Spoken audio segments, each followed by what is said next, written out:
the seeds of fortune.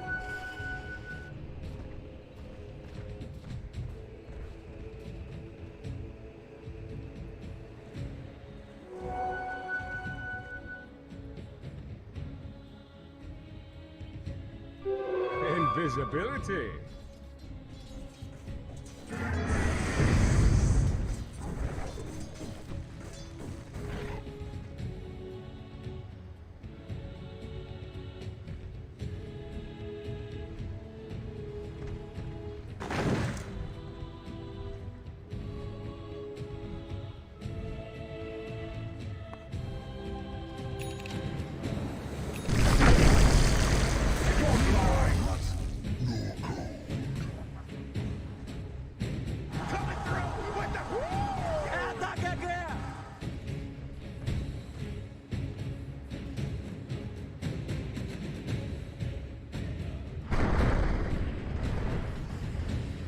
Thanks.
Dire's middle tower be taking fire.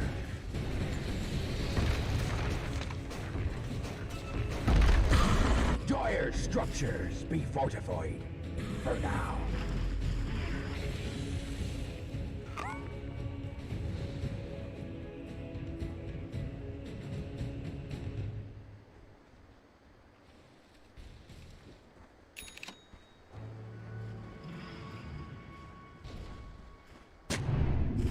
Warriors of the wood.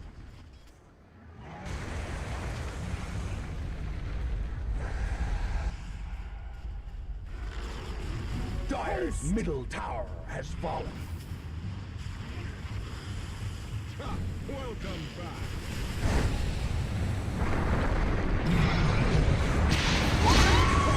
Dire's middle tower has fallen. Dire's middle barracks be under attack. Oh boy. Dire's middle barracks have fallen.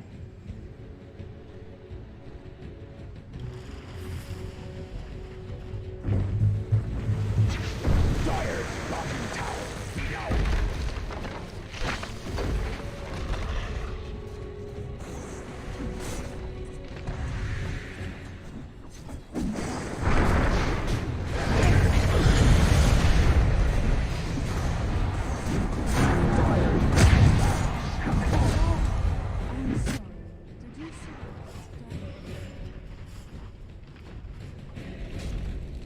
Dire's bottom barracks has fallen. The Radiants now have mega creeps. Dire's middle tower is taking fire.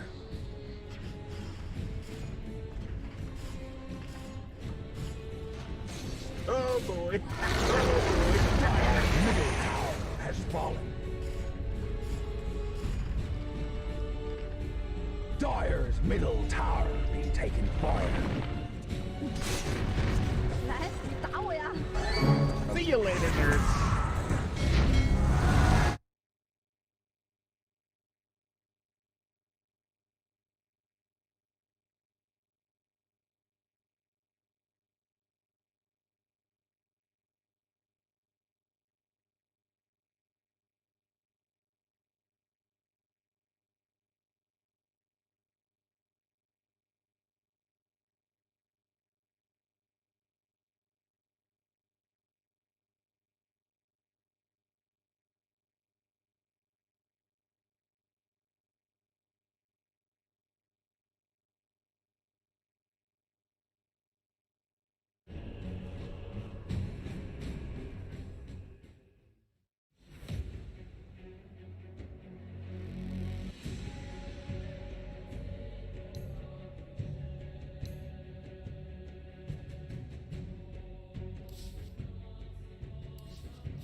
Couriers that got the Aghanim Scepter and saved people left, right, and center constantly, which, as you can see, is actually the second ban out of them. So Wow. they do not want any of that shenanigans. This Let me time actually... around.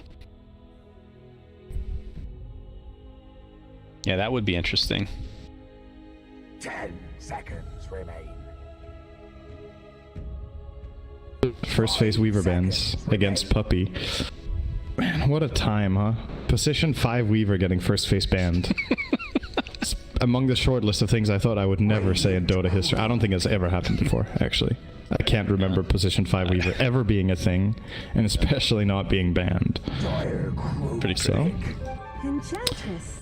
well, no big surprise. They ban a lot of the zoo heroes, but Enchantress remains Cinderman. Yeah, it's one of Celery's favorites. It's a lane dominator, enables Shad to play more greedy carries, such as, like, say, Spectre, or even an Enemy. Want to go for that, or Morphling, weaker laning stage heroes. And it's just comfort. Celery loves playing these summoning supports, both Enchantress and Chen, two of his best. And Enchantress is generally rated right now as the better of the two. And these two teams both like that, so he's going to grab it right away. For the trees. Well, Comes at a nature's cost, though. profit. It will. We'll see how much, though. Enchantress was banned in both games that they played in their last best of 3. It's the first time that we'll see one of these two play against each other. Might see a Profit, void I know, was spread. banned at least one of the other games, if not both. We double check. Yeah, both. He gets banned quite a first-tier lot, yeah. banned. Yep. Now, That's what starts happening when you start adding more flavor bans in, like the Weaver. Suddenly there's that one extra meta pick, if you will, that makes its way through.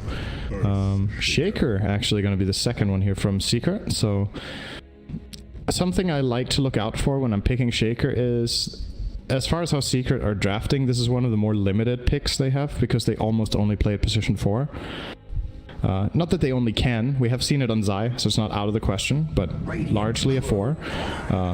Make sure you have a 3 that is very self-sufficient, because Shaker's laning contribution is pretty minimal. Like, he can block the wave, but he doesn't really want to come up close. He can't really do a lot of damage. He can block them off, and that's it. And Nature's Prophet, obviously, for that reason, is a great pairing, because he's an insanely strong offlaner. Can CS on his own against 2 heroes. Can fight back, and he's one of the heroes that can kill with a good fissure because of just how much raw damage he has. So I like these two together. Good clock pick too, though. another couple of heroes that were in both series, or at least high contention, I should say. Lone Druid, obviously one of them, but he's not typically the first phase. He'll be like the 4th pick normally. I know that. Who was it we were casting yesterday? That last pick Brood. Secret. That was Secret, and they 2 days ago. That was. It was bait. It was bait. Yeah. Now I remember very vividly again. Yeah, that was what a rough game. stuff. Mirana's another hero that has gotten some high value out of these respective teams, so we'll see what they end up choosing to go with. So Morphling is going to be the ban in this second. It's so weird to say second phase when it's one ban and it's fifth. I still haven't gotten fully used to this, the ban system where it's 4 right away. How do you think that that's changed Dota, Cinderin, as we're going to see the Lone Druid? I feel like the biggest impact is probably, I mean, first of all, in any given patch, the fact that you have an extra ban per team will make the number of quote-unquote broken heroes less present. So that's the obvious one, is that there's just less first phase heroes. But I think overall the bigger thing for the game itself is how much you can, how many options you have in the second phase.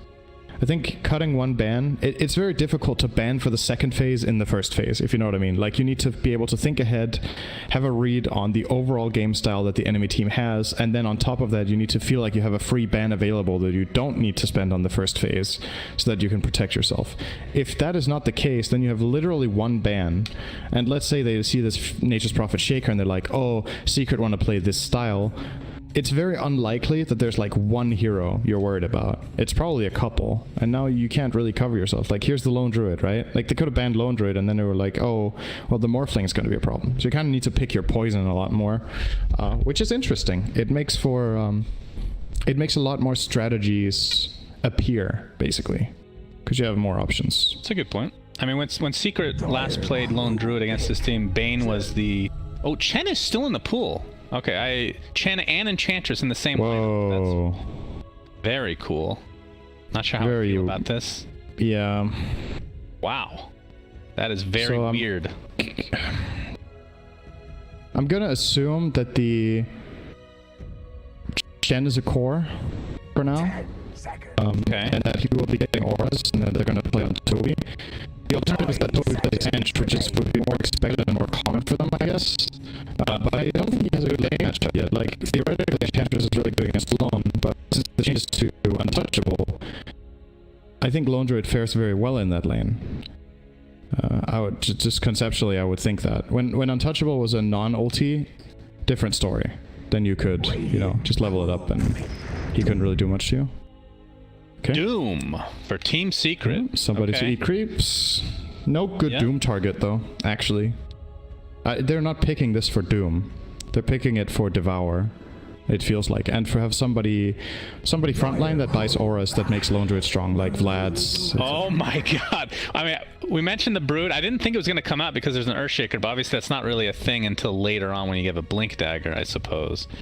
For early lane domination. 4th pick Brood. So, of course, Team Secret will get the last pick. The last pick. This is... Wow. Cool lineup. The good news for Secret is that their 4 heroes can go to different lanes, so they don't have to put any of their heroes against Brood. They can last pick something else that can handle the Brood pressure in the mid lane. I do think, so Vikings draft feels a little bit all in to me. It's like, we need to hit a mid-game timing with all of our summons, and if we miss that one, stuff is going to get really difficult.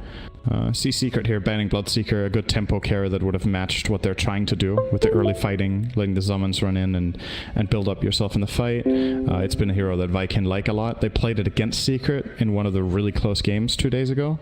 So they're just... they're protecting themselves here. 10 seconds I'm trying to think about what hero Secret would want against Brood. Like, what do you pick in this meta? Kunkka stands out as a very good pick. It's also a Secret favorite for Nisha. I would imagine that's the ban here. So let's say that's banned. What do you have that is good against Brood? Monkey King is very good. Nisha also plays that. Mars, I would say, fares very well against Brood in lane. Just free farm. Mars mid? How often do we see that? It's not very common, but you could do it. Timbersaw would be fine. It's actually a really good Timber game. How about the old school Tide Hunter? Is that Tide? Absolutely, yeah. Brood? You could definitely play Tide mid as well. Like, what do you want out of your mid hero if it's a Brood mid? You just literally want a hero that doesn't get owned by spiders. And there's two ways of doing it. Either there's the Kunkaben. Either you're physically immune, or you kill them fast, or both, right? Which is kind of Tidehunter's specialty. His Anchor Smash is good, and he has Kraken Shell. Let's see it. Last pick, Venge. How about Axe? Is Axe still Also a possibility? I think it's weaker and less reliable. Overall, I kind of like the Monkey King the most, I think. Also because we're very focused on this Brood being mid, but it doesn't have to be. Like, Viking will have the choice of being like, okay, we're counterpicked in mid, so we're going to put it in a side lane against Lone plus X, or against Nature's Prophet plus X. But ideally, you definitely want the Brood mid. So if you can disincentivize it, or at least break even there, I think you're fine. To me, this kind of Viking lineup is actually very risky. I think it's a high-risk lineup that in the right hands can look completely deadly, but 2 or 3 missteps and this lineup just falls off really hard, in my opinion. So they're definitely on a clock. It feels like they came in with this strategy in mind. It's tiny. Okay, I haven't seen that in a while. Another hero that can deal with that. Yep, for sure. Get tree grab, you have the cleave. Maybe what secret we're looking for in this instead of the Monkey King is a way of initiating fights, because that's something they're a bit low on right now. They don't have catch, and that's it. Now Nisha can buy a Blink Dagger, initiate fights, and as soon as I feel like if Secret get the jump in the fights, they're in a really good spot. Like if they open and get one key pick, then there just isn't that much counterplay. So I know you love to ask this every game, so I'm gonna say it before you even ask. You got to let me ask. Okay, that's part of the process. Say the thing. Whose lineup do you like more? Not looking at the team, Cinderin. Dire. Dire. Okay. Yeah. Whose team has more spice to it, Cinderin? 5 seconds remain. Come on. What's that supposed to mean? Come on. It's Radiant? yes, Vikings lineup is super crazy. How can you not like it? It may be complete garbage when the game is over and we can say, hey, damn, they picked this knowing it could be garbage, but it's cool. You know, Chen and Chantress on the same team. Brood. Don't know if I could ever root for a Brood, but this is the one time maybe I'll make an exception. I feel like it's either going to look amazing or weak. Not like in between. Yeah. I don't think this lineup is going to do okay. That would surprise me a bit. It's either really going to work out wonderfully or they're in trouble. And yeah, this disregarding will be the carry teams. bench, by the way, and off lane. Yeah, safe lane bench carry. I like that, to be honest. I think that's the kind of hero you want to pick in this game. You want tempo. You want somebody that is ready and online when Chen and Brood want to fight. You need a carry that can take initiative and get something done. Stun, swap, really nice. It's probably the best carry they could have picked, or at least one of them for their strategy. So I like the pick. But yeah, I'm a little bit worried that this Brood feels a bit too shoehorned in, and that Secret could easily adjust to it. But let's see once we get into the game, whether they can deal with it or not. Because disregarding the teams, I would pick the Dire to win this game, and when we have the teams on top of it, I pick it even more because I still think Secret is superior to Lycan, even though they should show. What do you think of the idea of, like, you know that I love this already, but not to make your...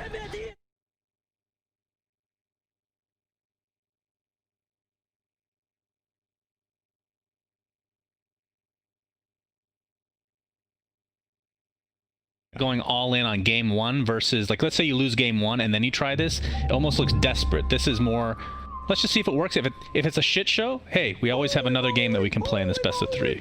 Right? Do you like that mindset? I like the mindset that you go into a series and you have a strategy that you've theory crafted that if the conditions are met, we're going to try this, and then you try it. I think it's great to do in game 1. I feel like they would be more reluctant to do this in a game 2 if they lost the first game first, because then they might want to stick with something a little bit more stable. But yeah, I agree. I don't think Viking would have done this if this was a best of 1. As an example. I feel like they might not have done that, at least. This feels like a best of 1 lineup, actually, if you think about it. Like the high risk, high reward, right? Aren't those the cheese games, if you will? Yeah, but... I mean, normally when you see a Broodmother, it's in a cheese lineup, but this entire lineup feels like a cheese lineup. I'm not sure. I feel like it's what I have thought in the past, but then all of the experience I've had with watching tournaments when it's down to best of 1s, most teams actually pick stable. They want to pick comfort zone. They want to pick something they've practiced a lot, know exactly what to do with. And for all we know, that could be this lineup for Viking. Like, I don't know how much they've played this, but this doesn't look like a draft you play in 10 scrims. It's pretty unlikely that these heroes will match up well in your game. Yeah. So anyway. Puppy will be playing position 5 Nature's Prophet, so expect a lot of courier kills again, Synderin. I feel like maybe that's just a prerequisite when he picks these lines. Like, I have to be able to kill couriers. If I don't, then I'm not picking it for myself. Somebody else is playing it. For teams that are watching, just know that is the strategy. Look forward to future games just like that. Of course, I don't think he's ever going to beat his Weaver. Impossible. Very unlikely. So it's going to be Celery's Enchantress and Toby's Chen in the bot lane. So they're teaming up, these two heroes that usually face off against each other, at least historically speaking, against Matumba's Lone Druid, which is tried and true, one of his staple heroes, if you will, along with, like we said, Puppy's Nature's Prophet. So what do you think of this lane right now? As obviously Toby will have to solo this to a degree at times, as Celery will probably be in and out of the jungle. I think this is a very easy lane for Lone Druid. So if this was a 2v1, Lone would struggle because of the constant harassment. Well, what Nature's Prophet can do in the off lane like this is he can block both camps every minute. Something that was very much popularized by Bulldog back at TI3 with both Nature's Prophet and Lone Druid was using the summon to block the camps. And Puppy is obviously very aware of the way you do this and when you time it and how to do it correctly. So you see him looping around the treants here to run away from Enchantress. She wants to enchant one of them, but he's going to put both of them in the same camp and stand in the other. So even if she were to enchant one and run it out, the other one is still protecting the camp.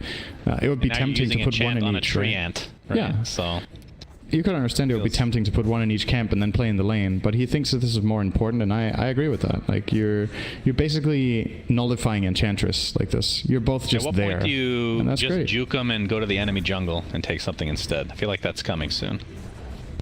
It's a possibility. Celery could start looking to pressure top instead. I wouldn't be too mad at that. There's no kill threat mid, though. Like, it's a brood mid. They're not going to do anything to this tiny. Even if Enchantress comes in with a perfect creep, I don't think there's ever going to be a kill on this lane. I meant going just slightly above towards the... Oh, to the enemy triangle, I see. Yeah, he could definitely consider that, but I think Puppy's kind of blocking him off with his movements, right? He's always, like, the movement path there, Puppy has a ward seeing the Enchantress movements, and every time Ench comes close, he just fights her with 2 treants and himself, and he is stronger, so she yields. And there you go, it's going to block the camp again. You know, if you're playing Ench here, you feel really bad because, like, yeah, you know this guy is getting about the same as you are, which is not much, but this is your hero, what's happening right now. This is what it needs to do, and it's just getting completely nullified. No, I totally agree. And the worst part about it is, like, even if Puppy doesn't get anything more out of this, he has the potential to get courier kills. Like, beginning of this game, if all he did was get courier kills, which I'm sure he will get at some point, that's him doing his job at the extreme early stage of this game, during the laning stage at least. Top lane, we have Aramis on Clockwork, Shad on, like we mentioned, the position 1. Oh, that's a good fissure. Locked off here. That is a really good fissure. Shaker. Just doing as much right clicks as possible as these cogs will actually double proc. Shad looks like he'll live. Done. Very well played by both teams there, actually. Those cogs needed to be perfect from Aramis, and they were. Obviously, Secret with the big win. They forced out a salve. Shad lost some CS. And of course, they're playing Celery a Doom Devour. One creep yet? Oh, wait. Oh, he was still blocking it. Yeah, Puppy is actually destroying right now. In his own way. Looking at the CS, though, for the bot lane. 11-3 for Matu, which is actually a little bit surprising. Chen, in the meantime, 19-5. So he's actually doing a better job, as he's taken over a couple creeps now to help him. The range creeps, especially the piercing damage. Do they even call it piercing damage anymore? I think so, just like a hidden mechanic? Yeah. I mean, Chen is expected to out-farm here. Oh, they're going to kill the... Oh, if they kill the bear here, that's bad for them. The fear goes off. It looks like First Blood's actually going to go the way of Shad. Denied the panda bear, though. Important. So, that's basically a hero kill. But yeah, First Blood for Boom top with the... Or, not Boom. It's just... Shad. His guild is called Boom. For Shad. Boom! Boom is playing in mid. Yes. Shad and Aramis getting the First Blood there onto the Doom. Is so his guild is named after himself? That's very narcissistic. Yeah. Very bad form. Oh, Matsu's taking some bad damage here trying to kill these creeps. It's not working. Yeah, so I thought Lone Druid... I honestly thought Lone Druid would be faring better than this, but just thinking about it and looking at the numbers, it's kind of expected. Toby has a huge damage advantage. His hero has 8 damage more than Matu's, and then he has 2 range creeps that each deal 40, whereas Matu's bear deals 35. So in total, Chen has like a 50 damage advantage in this lane, if all of his units hit correctly. And that is difficult for Lone Druid to deal with. They're actually really winning the lane on CS. More than I thought. I thought Lone would be pretty happy with this, but... I mean, Celery's more annoyed with the fact that he hasn't been able to get any creeps, but I guess they are doing well enough that it doesn't really matter that much, but we'll see. Mid lane is the one lane we have yet to discuss because there's been so much to talk about. Nisha on the Tiny versus Boom with the Broodmother. So right now he has the... in terms of the experience, because he's going in and out of the jungle. The CS is basically identical, but it's a bit deceiving from both sides, actually. So I guess it maybe evens out not only the spiderlings, but the extra neutrals that Brood is taking out. But what are your thoughts on this lane as a whole? Because Nisha, obviously, you talked about the level 4 tree throw. We'll be able to cleave the spiderlings pretty easily if they stick around. Tiny wins this lane, I'm pretty sure. Like, it's also what's happening right now. He's ahead by 600 net worth minute 6, and he's hitting the tower. And every time Brood comes over, he just has this happen to him. So yeah, pretty much going as expected. You give Nisha a favorable matchup, he's gonna perform. Biggest concern for Viking, honestly, is if this mid tower falls. Like, that is really bad news. The Brood can't let this happen. It's gonna glyph. I think Nisha will tank this tower. A lot of damage being done to Zai. Armis is not gonna be able to get the kill, though. It's blocked off by the fissure as well. And we'll actually have to run away a little bit awkwardly here, but Zai is now level 6. I assume he takes Doom, unless there's something I don't he did. know about his build these days. Yeah, I do love the, even though it's been a while, the changes to Devour, being able to get that extra regen to stay in lane. As it looks like the tier 1 tower will be pressured by both Toby and Celery right now. That bot lane. Looks like the fort will come out as well. So for the Tiny Cinderin, you're gonna have to... Oh, we're gonna have to wait on this thought just here. As TP's in bottom, has the Doom up, of course. Pretty sure they saw him. Not sure what this rotation's all about. He's just walking in now. Maybe they're switching lanes a bit. Now that he's level 6, he can start running around, perhaps. This rotation basically enables Lone Druid, right? They want Lone Druid to have a better time because the early stages of the laning stage were rough. So what this rotation does is, yes, you show your Doom, but he's already level 6, has his start. You give the space to the clock, or sorry, to the Shaker top, who needs some levels and farm. Oh, Puppy even TP'd up there. He could be in trouble. Yeah, that is he a should be fine. Into a Venge stun. Aramis.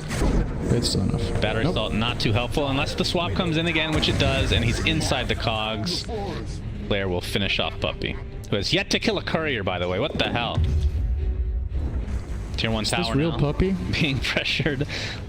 It's already at half HP. Celery's kind of stuck in an awkward spot right now. Zai will pop that Scorched Earth. Celery does get some help from Toby. Of course, Doom is available. I don't think that's enough to get this kill, though. So just out for Matu to continue to hit this tower. Yeah. And now, because of this rotation, Matu has caught up to Chen. And what it cost was for Doom to lose, I wouldn't say 2 waves, but they weren't really flat-out losses because both Yapzor and Puppy were top to take the experience and some of the gold. I think this is something that a lot of players, even at the pro level, don't think about enough, is we caught up in this old way of thinking with, okay, core is farm and supports move. And a lot of the time, having a high-level core move is a super impactful play. You're seeing right here what it led to, right? Yapzor, top lane, he was TPing. It gets cancelled by the battery assault in the fog. Down he goes. No TP for him now. Quite a while. But he has his sights set on, obviously, that Blink Dagger. I wanted to talk about Tiny, Cinderin, since it's been a while since I've seen the mid-Tiny. Old school days when you go like the max avalanche toss, obviously it's all about getting Blink Dagger and stuff like that, but this right click type Tiny Mask of Madness was the build for a while. I'm guessing that has changed. Right now it's just a casual Morbid Mask into an AC, really. First main item. Interesting. Talk about that in just a moment. Is Armis trying to go for this outpost, but nice it will remain in Secret's favor. As Shad, or the swap into a kill. Taking fire. Radiant's bottom So actually both outposts going to secret right there. That's pretty big, despite losing the... All they lose is a position 5 puppy. Yeah, I think they'll take that, especially if they can defend their tower here. I'm not sure they can, though. This push is extremely powerful. It's level 4 Venge Aura. It's Chen with his army. Yeah. Helm of the Dominator. See a tower. And there's a tomato. Nothing can beat a ripe tomato. That is for damn sure. That is true. You do hate those. Mid lane. Mid lane. The first doom of the game. The Centaur stomp will miss, though. And with that, I believe Brute should be fine. Extremely fast, but he actually has run out of web. Zai's going to continue to chase under the tier 2 now. The Scorched Earth is dealing a lot of damage, but there's the heal from Chen, and you're seeing the Diffusal Blade being shown. Zai able to get the stomp only onto one hero, though. He's going to have to tank this tower. It doesn't look to be in his favor this time around. They do get the tier 1 mid, though, secret, but looks like they're going to have to fall back now. Yeah. Nice Hand of God. Viking are very good at using this spell as late as possible to bait. They did the same thing in their last series against Secret that I think Celery was playing Chen. They had a really big play come out from a Hand of God turnaround. But, like, this wasn't really a win for them. They lost their tower, and I think the Doom is worth less than the tower right now. Zai is definitely slowing his own game down to try to benefit his team from a macro perspective. Like, yeah, his farm isn't that great, but you're getting a lot of space for Lone Druid, you're opening up the map, you're getting Shaker a bit of a space bottom so he can get a dagger. All these things contribute a lot, and hopefully for Zai he can still manage to kind of recover now, because his net worth is not looking great anymore for a fleaner. Yeah, that is for sure. Matu's build, by the way, will be the typical Mask of Madness first on the bear into an MKB. So we've been seeing a lot of Deso into AC. He's not going for that. Celery, oh wow, that Nature's Prophet ult brought him down extremely low. He's baiting a little bit here as Doom's going to get netted up. A TPM from Puppy, though, does have Sprout available. It's going to get Celery inside, and that looks to be his doom, no pun intended. Has Toby, in the meantime, completely surrounded by Secret members. That's going to be 2 easy kills for Secret, as they... I'm not sure if they're actually going to go for this tier 2 bot, but Shad and company are top lane, so they do have to worry about this push as well. I feel like they didn't account for the Nature's Prophet there with their play Viking when they started baiting. Made it really easy for Puppy there. But not the end of the world. You lose 2 heroes like this. It's obviously not great, but no extra structural damage. The tower was already gone. And in the meantime, your Brood got quite a bit of work done mid going on the Tiny with the Diffusal Blade, obviously. Pretty problematic for Nisha. But yeah, I mean, as far as his item build goes, this is indeed very weird. Casual Morbid Mask, I think you almost always buy the Mom when you go this route on Tiny. But I think the reason he wants the AC as fast as possible is, if you look at how Viking's strategy works, right, it's really physical based. It's Chen creeps, it's Brood Spiders, it's Venge Aura, and I don't think he wants to buy Crimson because he needs to scale, so they'll have somebody else take care of that. Hopefully the Doom would buy it, or... yeah, probably do. Even Nature's Prophet, but he's going mech. You know, classic Pup, he's buying armor. He has Medallion, now he's going mech. You know, every game. He likes his armor. The jungle always speaks to him as well. You know, it's, what's that one called again? The armor that lowers your... Medallion? Attack rate. No, it's from the jungle. I can't even remember the name right now, but... oh, the Craggy Coat? Yes, Craggy Coat. Very good, Cinder. Armis was smoked up. Zai and company are going to see him. The Rocket Flare comes out. Nisha whiffs the Avalanche. Armis looks like he'll just be boxed in, though. An interesting toss. Either way, this will be a kill going the way of Secret again. Looks like Zai is going for drums before... I agree that Crimson is probably going to be the item after that, but I guess we'll just see. What about the MKB? Like I was saying, we typically see the Mask of Madness into Deso AC, or at least that's been the most popular I've seen. He probably needs it against Incapacitating Bite. That has to be the reason, right? Like, the blind from Brood is really heavy on the bear. Oh, probably the top onto Toby, into the stomp from Zai. And he does have his ult, Toby does. He pops it, but not going to matter a whole lot. Yapso used Echo only on the creeps, and I think Really? he killed the whole army. Mid lane, we can That's see a hook good shot. value. Brood's ult being used to go to town onto Nisha, who's just completely stuck. He's so tanky though. And it's going to be a tier 1 tower to That's so nicely done from Viking there. It's big. They open up the map a bit more for themselves. And they put their Venge to good use in this game so far. They're playing very aggressively with Shad. And his farm isn't really suffering too much from it either. He still has 100 CS. 110 even. He's doing very well for He's himself. going for Manta first item for the Vengeful Spirit. Obviously Toby working towards the mech. Any item timings that you're... Oh, I was going to say item timings to be able to go for Roche, but it looks like this is going to be the time. As the Tiny is dead, and this looks to be a relatively quick Roche. Yep. Their lineup is Aegis, really I good would for killing imagine. this. Would this be a Brood or a Venge? Aegis. Brood. Brood it is.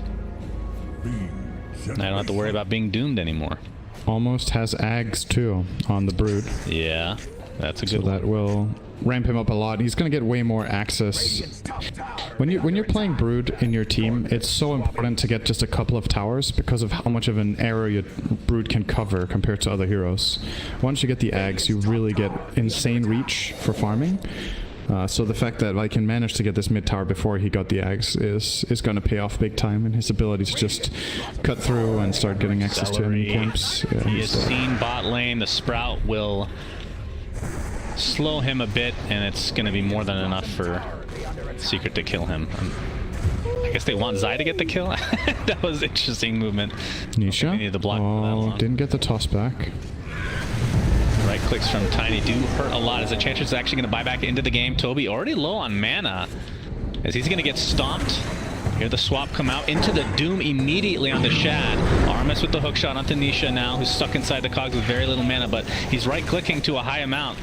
Or a high degree, and that's more than enough to actually kill the Clockwork. Vengeful Spirit resigned to her death. Looks like she'll get a little bit of damage before dying there, as Nisha looks to be next on the list. So it's a 2-for-1 in favor of Secret right now in terms of numbers. Boom staying alive with just a sliver of HP. Looks like Toby is going to be brought down though again. So that's a double kill for Zai. And a double kill for Celery on the backside. Is it going to continue now onto both the Bear and Zai himself? Matu. Looks like the drums are going to be popped by Zai. That's not enough to save him. Matu attempting to TP out the Bear. It's going to be close, but no, the last right click from Boom, that extra bounty going his way. And that was the... Oh no, I'm sorry, he resummoned now, so he does have a second Bear in tow. Yep. That looked like a very secret heavy fight for such a long time, but then they finally brought down the Tiny and it started opening up. Like, it takes them a long time to kill Nisha. When he runs out of mana, he just has so much health and armor still to work with that Brood needs to chew through. But yeah, they finally do get him, and then the fight can start opening up a little bit. I do worry a little bit for Viking that if they go on the Tiny like this and Secret are closer, that it's going to cost too much. It's kind of like, think of how a lot of the time you don't want to open on a Wraith King because it takes too long, right? Well, likely dead. He actually pops the mech, will stay alive as a result. Enchantress maybe bit off a little too much here. Yeah, she's going to get Nature's Wrath here. Hand of God. Heals are a decent amount. Bounce. See if they get vision here. Sprout was canceled. They're going to turn this around now onto Zai with Shad dealing so much damage, and Boom is here as well. So looks like that's going to be 2 easy kills going the way of Viking now, as they can easily transition this into a tier 2. And they still have the Aegis on Boom. Died in that last fight, but remained alive and still use the Aegis if they see fit. This Radiant lineup is starting to accelerate really hard right now. The Brood Ags, all the auras are complete. Chen has a Wolf Creep now. Venge has high levels, so swap level 2 is there. I believe the MKB is now finished on the Bear, so that's the big item timing for him. Yep. That's going to be very, very nice. We'll see. I mean, as long as he has 2 Bears to work with and he doesn't die himself, certainly deal a lot of damage at the very least. Nisha, in the meantime, has the AC finished, of course. Will be going for a Solar Crest, so it's all about the armor / minus armor. Puppy's actually going for a Force Staff, so more for this Clockwork that's been pestering him the whole game. Still a bit surprised they're not buying Crimson. Maybe they just... I agree. Yeah, Zai's actually, now that he's finished drums, is going to be finishing Vlad's very shortly. Bottom tower tower be under attack. Rock under attack. I mean, how much do you think Dire's bottom tower be Crimson under attack. falls off? Not that this... I mean, if you're going late game, I feel like Secret would have the advantage in terms of just the lineups, but... Do you think Crimson falls off too much? Is that the reasoning? Possibly, yeah. I mean, I feel like most of the time it would be a no-brainer to bite against Chen Creeps plus Brood, right? So they must just think the item isn't very good. You're not going to find a much better game to buy it than this one, I think. At least it has a lot of value. But they're going to just flat out prioritize armor. So Vlad's AC, maybe they're going to get a Shiva as well to just ramp it up. And obviously the 4-step from Puppy will be super useful. It's a great item against the Radiant lineup. They don't deal very well with getting repositioned. Indeed. Smoke by Secret, see if they can find anybody here. Yapsor, of course, has the Blink Dagger. Oh, they're going to Fissure Brood as his Aegis gets expended. They knew that timing to a T, Cinderin, and they take full advantage of it. Really well Very played. nice. Yeah, that's the biggest kill on the map they could get. Now they have a full minute of 5v4 no opportunity. buyback. No Roche though, but they could probably get this mid-tier too. If they can get the wave there, but the Spiderlings are cutting mid. So I don't think they're getting it. Yeah, that is very annoying. Still dead for 40 more seconds, but the majority of Viking is now here. So it looks like Secret's actually going to space things out a bit as Puppy is split pushing a little bit on that Nature's Prophet with Zai. Nisha looks to set his sights on this tier 2, it looks like. It's relatively low HP. Actually, going to come back to mid, though.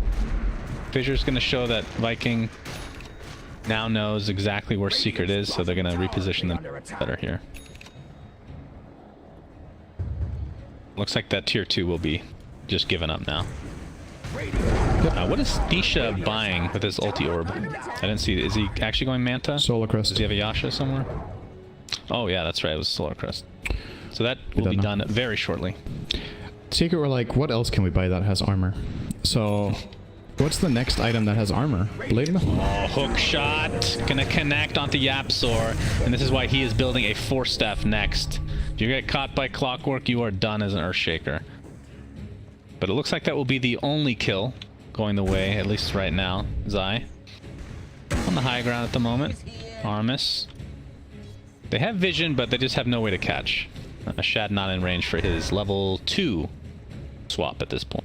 And he's going MKB now on the Venge, so it's going to be a Manta MKB combo. Well, combo as in... I mean, you don't really see... How often do you see Venge position 1 these days, Cinderin? Not very much. But usually when you do, they do go for these kind of fighting builds. Not really so aura heavy, but more true carry style. Right. So it's not that surprising. And the nice thing about the MKB proc in this game is that you're looking at the enemy team, right? And how much they're stacking up on armor. The MKB procs are magical. So they're gonna go through that armor and actually increase Vengeance damage by a quite substantial amount. So I like the logic there. It's also just become a lot more popular, this item in general. I think people are opening up to the fact that it's also received some buffs. So, I mean, it's multiple things at once. Next big item that's going to be added to Dota will change your attacks to magical damage, Cinderin. Oh wow, where do you have that idea from? It's from Heroes of North. It's really good, though. I actually think it would be, if you balance it right, it could be pretty fun to have in the game. Just as an option to, you know, get more mixed damage. Because a lot of these lineups, like you're talking about, they can be countered if you just get a lot of armor, if you're all physical, or if you just get a couple BKBs for all magical, / pipe. So you can, a nice way to itemize and change things up is Nisha is going to pound upon this tier 1, and that looks to be, Toby's actually here, surprisingly enough, but he will retreat. They want to fight here, but the tower's already gone. Looks like they do. Zai's going to take an impetus. Shad, of course, that is one way to initiate getting that swap online, but of course you are playing a position 1 Venge as Armis. With those Nisha just one-shots those spiders. Oh dear. And there's the 4-staff being used onto Nisha, and a couple right-clicks to follow. So, yeah, he does a lot of damage, Cinderin. It is. I think you just accept that your spiders are not playable, except if Tiny is dead, or not at the part of the fight you're at, because right now this is a... He actually even took the spider at damage attack talent, right? So he's definitely committed to the idea of the spiders being strong. I am very curious to see what he does on 25. If he takes the health on the spiders or takes his own insatiable hunger talent. Yeah. It's pretty telling. I feel like if you go the spider attack damage, you kind of have to go the health, don't you? Maybe if you regret your decision, then you switch it up. Yeah, I'm not sure. I mean, you know, that's one of the things about talents. The state of the game, you can build for one timing, and then once that's over, you might want to go a different route, because the timing has, like, the moment where you really wanted this talent, it didn't win you enough, and then you have to kind of recover. Just as how you do with itemization sometimes, right? Like, talents is another way where you can get a different read on the game state. Oh, be like, God. okay. Nisha gets the double damage, and they know that Roche is up. But this Roche is going very, very fast. And it looks like Clockwork's going to try to slow things down. But a huge Echo Slam by Yapsar onto 3 heroes. But Roche is taken, and Boom is going to reap the rewards. But Clockwork and Venge die immediately. The Clockwork's going to buy back into the game, but your position 1 Venge is donezo. Brood destroys that bear, and he is in hardcore ridiculous mode with his arms flailing all over the place. And they're in again as Celery already at half HP from one swing from Nisha, and the Doom was applied to Brood. Of course, remember, the Aegis is still there, so he doesn't really care too much. Now we're going to apply all his sights onto Nisha, trying to kite a little bit here. Remember, their Venge still cannot buy back into this game, as Clockwork is going to die back now. Good fissure, blocking people off.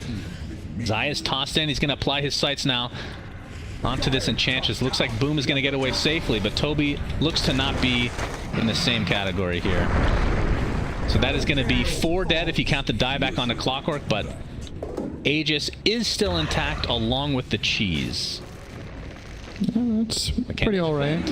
Pretty alright for Viking, unless this hurts too much. Because this lineup from Secret, it takes buildings real fast. You still have 2 dead for 30 seconds. Nisha and Matu together can make quick work of this barracks. Yep. Gonna glyph. They need their Clockwork. Oh, good the fissure into the stomp, and that is enough to kill the Venge again, and the illusion on top to add insult to injury. And they know she doesn't have buyback because she just didn't use it before. So definitely not online, as Boom pops the BKB and his ult, but it's not enough to withstand this right-click damage from Nisha. This is crazy. The minus armor is insane, and that is the Aegis down. The melee racks has already fallen. Not a whole lot of mana to speak of. See if they can kill Boom a second time. Doesn't look to be the case. Diffusal now on Matumba Men's Bear. Nisha. It's like Secret want to back up here.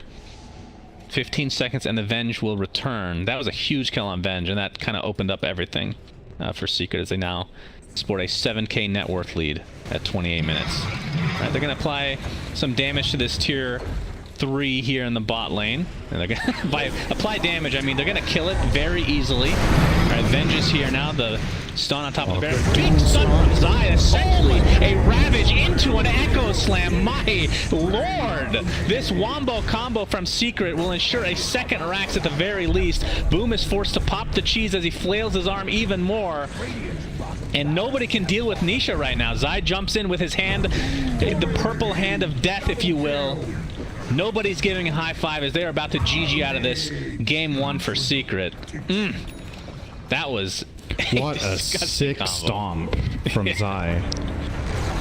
Blink 3-man War Stomp gives ample time for Yapsar to get in position to get a beautiful Echo Slam there, and that's one way to win the game.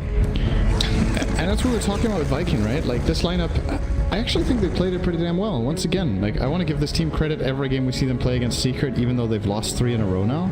Like, they're playing good Dota, but you're playing a lineup that's so volatile that if 1 or 2 moments go wrong, everything can just fall apart. And it's not just your own lineup, it's what you're facing.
5 seconds remain.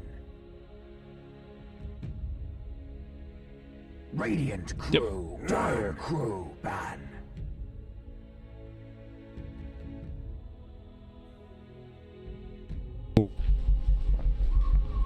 Greetings, everybody. Welcome to Game 2 of this best of 3 between Viking and Team Secret for the Beyond Epic League lower bracket. Right now, Secret has a 1-0 advantage, Cinder, and they have won 3 in a row that we have all cast together. Yep. Anything different this game? Are we going to see the Broodmother, Chen, Enchantress lineup again? Will they give it a try a second time round? No. Oh. No, they won't. But I think it's something to think about that Viking have lost 3 games in a row now against Secret. Obviously not on the same day, but in the same week. A lot of the time when this happens in tournaments, the team that loses that many games just kind of runs out of ideas. You've seen it at the absolute highest level at LANs with, there's been quite a few historical series with, say, Kuro-led teams against Puppy-led teams in finals, where Kuro in the 4th game is kind of just like, he feels like he's out of ideas, you know, like you have this pool and you have this strategy or like line of play, if you will, that you enter the tournament with, and at some point, if all of the stuff that has worked for you the whole way just gets shut down every time, you need to come up with something different, and a lot of the time it doesn't work because it's not as trained in your players, right? And that's my concern here for Boom. They've tried three times now against Secret. They've lost all 3 games. They've looked good, but they've never been close to winning, right? Like, they've been competitive. The games have felt close in terms of gold or in terms of the team's potential of winning, but I don't think Viking have taken a base tower against them yet. Am I wrong in saying that? Ooh, oh wait, they actually did get a lane of Rax, didn't they? They got a lane of Rax, I think. The 60-minute game felt pretty close. I don't remember about. I think they probably got a lane of Rax. But yeah, you gotta work something out here. Of like, it's not surprising to see them ban some of the same stuff, right? They banned the Weaver, you're banning Shaker this time because that was a problem for you last game from Yapzor, you're banning the Void Spirit that Secret love to open with. There's nothing wrong here about what Viking are doing, but there's still something needs to click that gets them a win, and maybe what they need to do is get a little bit more tempo in the game overall. I mean, that's kind of ironic considering what they ran last game, right? But maybe it's about finding the right balance. That was too much tempo. Maybe you didn't have the right balance between team fight and pushing. Maybe you had a little bit too much in the way of pushing and too little in the way of damage.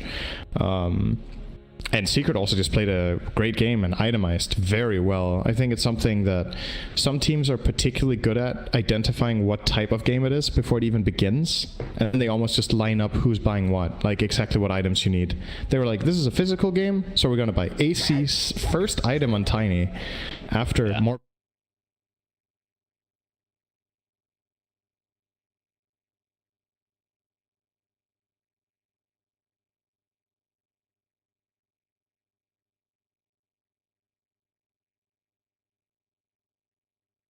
by diversifying the strategy. The cool thing about this draft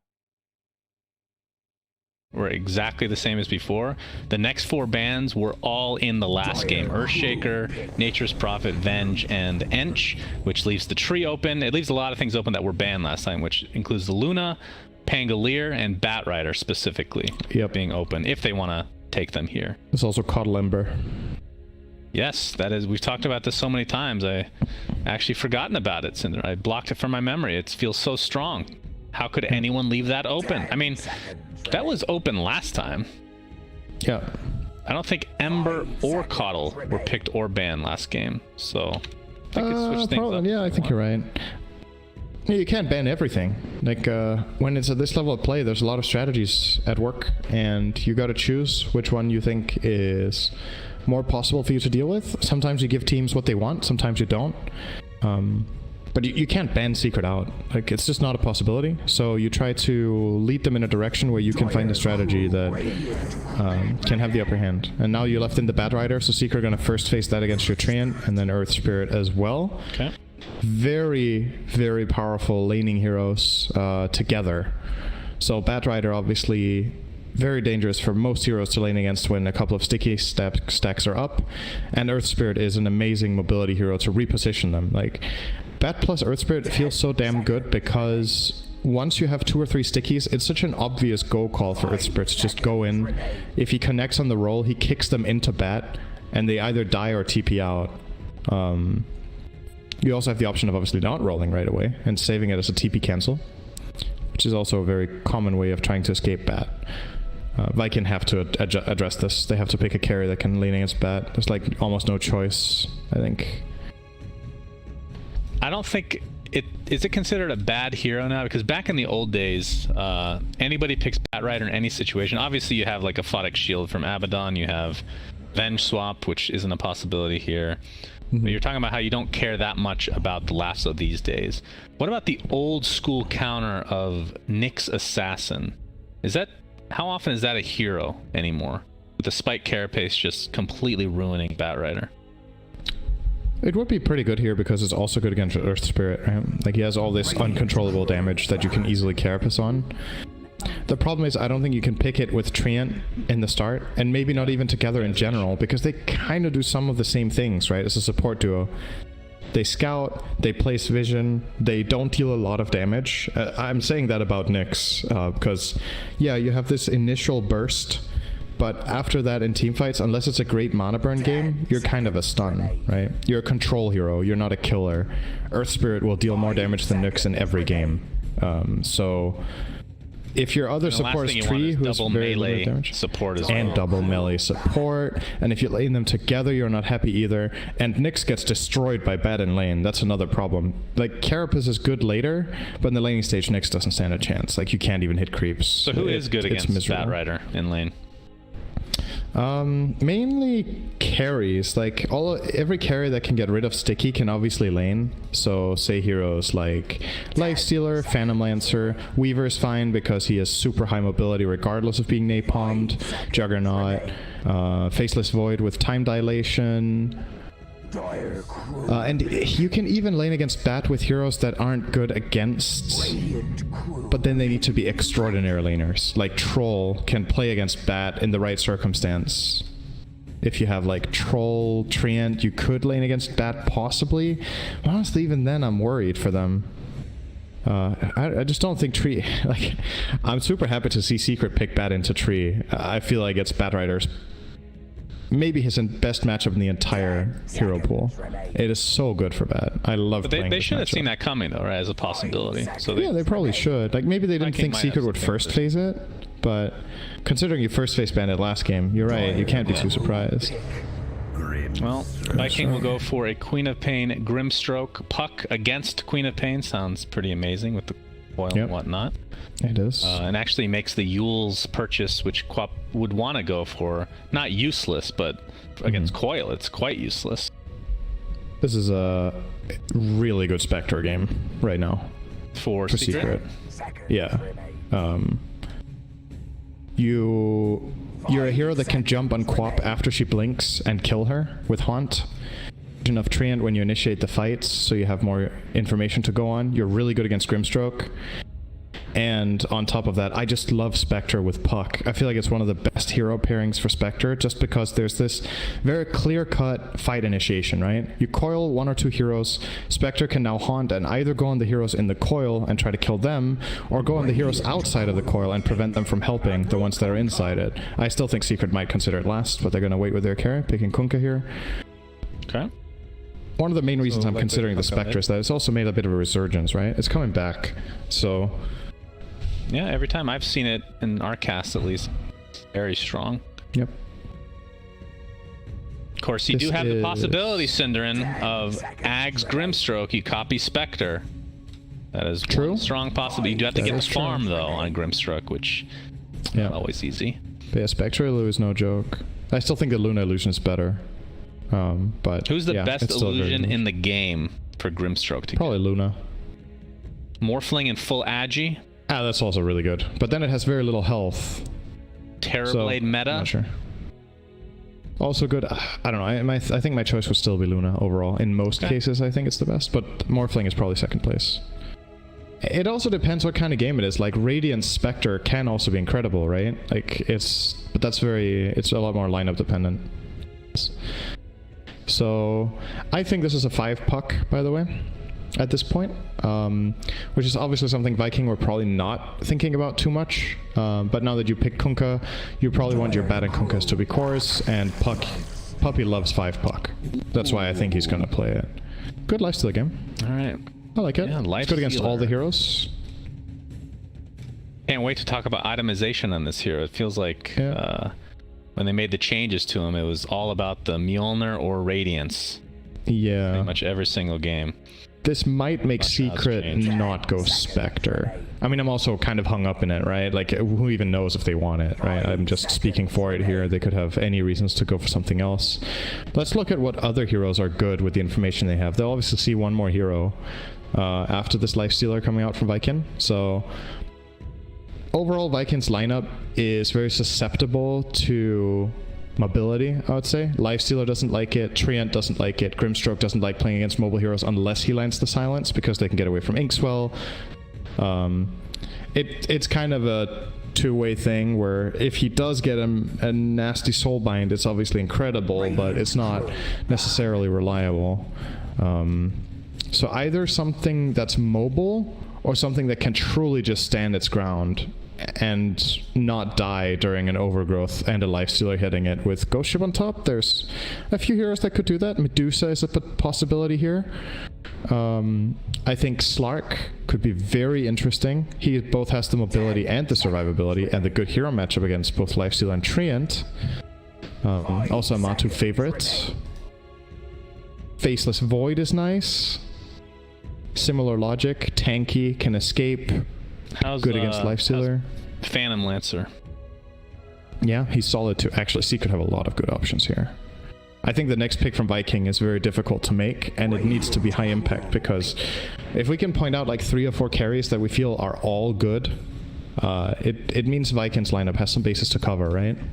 So they need to limit that carry pool. Okay, that makes Peel a lot worse. That's probably what they're targeting here. They banned the Morphling, who would have also been good.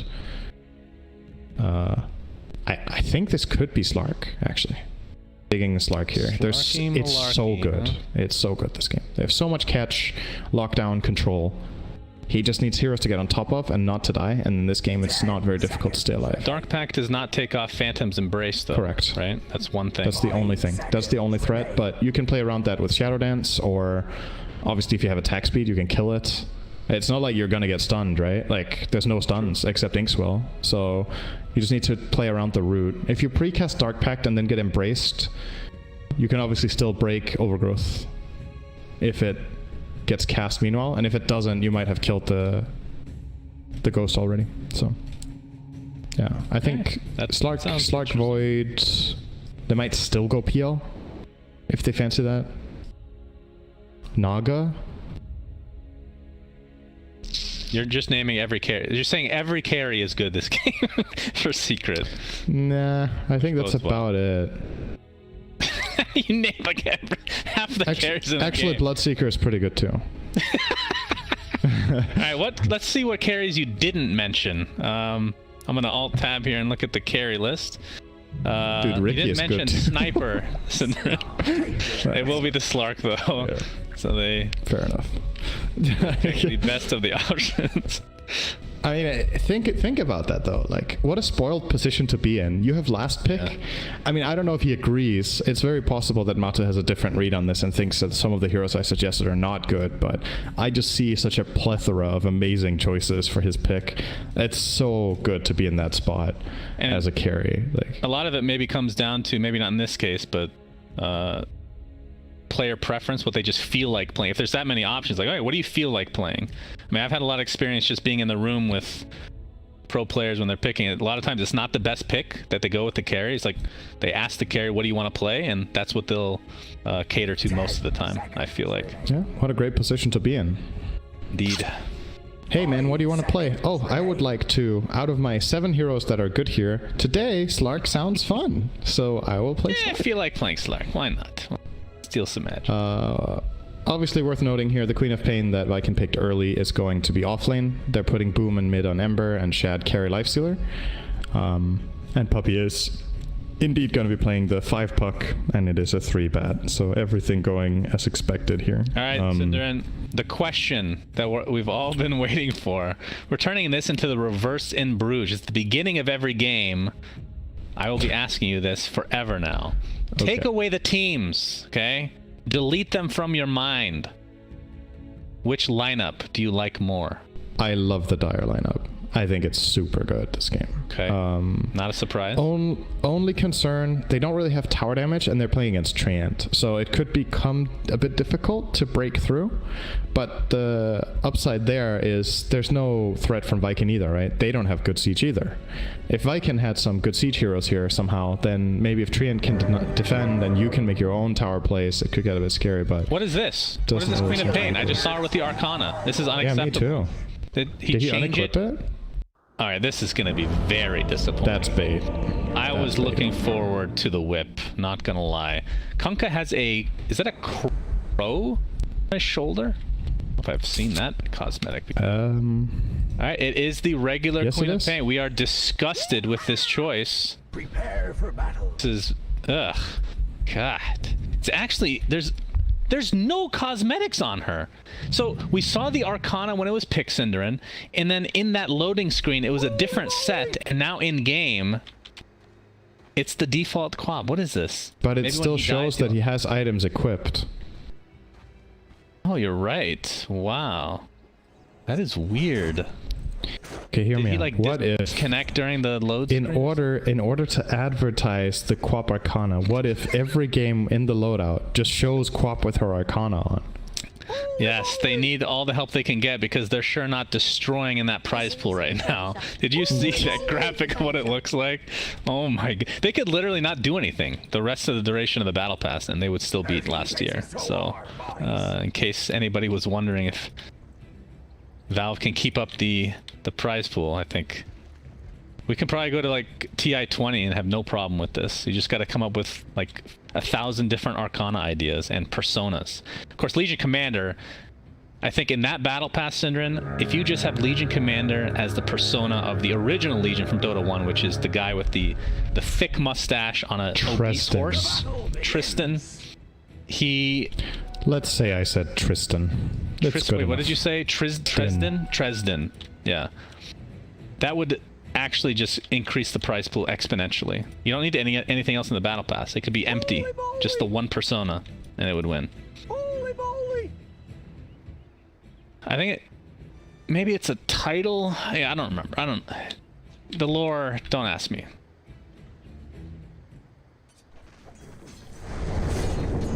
Legion Commander, original name. I don't know. Maybe it wasn't Tresden. I don't know for sure. That's a good trivia, though. I can look that up later. Okay. Matu's going to be playing mid, by the way, on Slark. He's going to harass Boom. So why do they have the same name? I think the lore is Legion M and takes his place as Legion Commander. But there's no reason they should have the same name. Just absorbed him entirely. Well, if that were true, she would have a mustache, which would be a great cosmetic choice for her, in my opinion. Well, she does say nice mustache. Wait, what? She does? It's one of her voice lines is nice mustache. Yeah. Really? Yeah. I never knew that. But it's not about herself. Yes, of course. Well, so we think. I mean, you never know. No, top lane, we're going to see some pressure from Aramis, trying to get Nisha out of the lane. But the lanes have swapped a bit, so let's talk about that. Shad playing the Nakes, a.k.a. Lifestealer, in the bot lane with Celery's Grimstroke against Zai, who has been ink-swelled now. Batrider and Yapzor's Earth Spirit. Who do you like, or how do you like this lane overall? I would say it's a good lane for Batrider, just because there's no real threat on him. You can just cut the wave safely. It means you're facing against the Grimstroke, but you always have the threat of Earth Spirit connecting. Both heroes are just gonna farm. Lifestealer will be happy and Bat will be happy. And considering that one team counterpicked the other, you know, the Bat should be happier, right? They tried to solve him, and it's not going to work. And the bigger thing for me, honestly, is the way Secret put the other lanes. They got Slark the dream matchup of playing against Ember mid. It is such a good lane for Slark. He effectively avoids having to play against the Queen of Pain, who they can easily play against with the Kunkka. All right, Puppy taking some damage here. Good phase shift though. And they get their game-winning hero and incredible laning stage. Secret are already crushing the lanes on CS. Look at that. Like, Boom can't really come to the creep wave. Like, yeah, we got it's 2 levels rough. of essence shifts, so pretty much has to do that.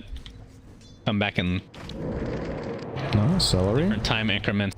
Yeah, 3 stacks of probably sticky dead. napalm right now. Yapzor continuing to pound Oh, upon they're gonna him, but the tier 1 tower will keep Celery safe, it looks like. He has made it, but I don't think at this stage he could even help mid if he wanted either. So Boom just has to kind of deal with what he has and hope for the best. Looking at the CS though, 10 and 3 for the Ember versus the 19 and 10 for Matu's Slark. So like you said, just completely dominating that lane. And then one lane we haven't really talked about too much. Toby on the Queen of Pain with the Treant Protector Aramis versus Puppy's Puck and Nisha's Kunkka. So obviously when you pick Kunkka you think mid lane, but this time it's going to be the safe lane.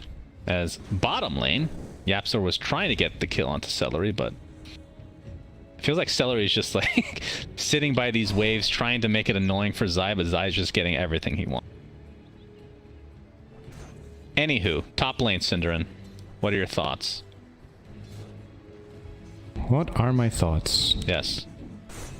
Do you like this Queen of Pain non-cosmetic or not? That's what you were Give me fishing your for. best analysis. It's the rune battle, by the I way, think- 4 minutes. Oh, Matu's not going to hit the pounce, actually, and the rune is bottom. His Orb of Venom, though, it's so many stacks. Like, even if he doesn't get this kill, Boom... He lost so much here. Like, he can't really CS. And he can't even go for the rune, either. Zai got extremely low, but be fine right now. He has Bottle. He's going to refill that with the rune. Mid lane, Boom might be Ember. dead here. Oh, he pops the Fairy Good fair. Fire. Oh, Matu's not going to chase. Yeah, that one might have actually been killable. I agree. He had feel like that's a fairy himself and he had Orb of Venom, but... Maybe it's better just to keep him low. I mean, I That actually love this is- strategy. Fair point. Like, it might even be better not to kill him. Or he might be indifferent. It's like, the most important thing here is that I'm just owning him. Whether he dies or not, I'm gonna stabilize the lane. And if he doesn't die here, he has to run all the way back to base and TP out, which is about the same loss as dying for him. It's less of a gain for Matu, I guess, but... Yeah, it might sound weird, but it's actually very minor here, if he gets that kill or not. It doesn't... Even if it's the actual first blood, extra gold and whatnot. That's true, it's first blood. Yeah, okay. And it's probably... That's It's a funny that very you're good talking about with point. this patch and all, like just generally, like if it wasn't first blood, I think I would agree. I would rather have him just go back to base, walk it the old-fashioned way. But yes, you'd have to look at the numbers to know for sure. Celery in the bot lane, getting pressured by Yapzor, pops his wand with very little charges, and Yapzor's gonna be able to get first blood for himself.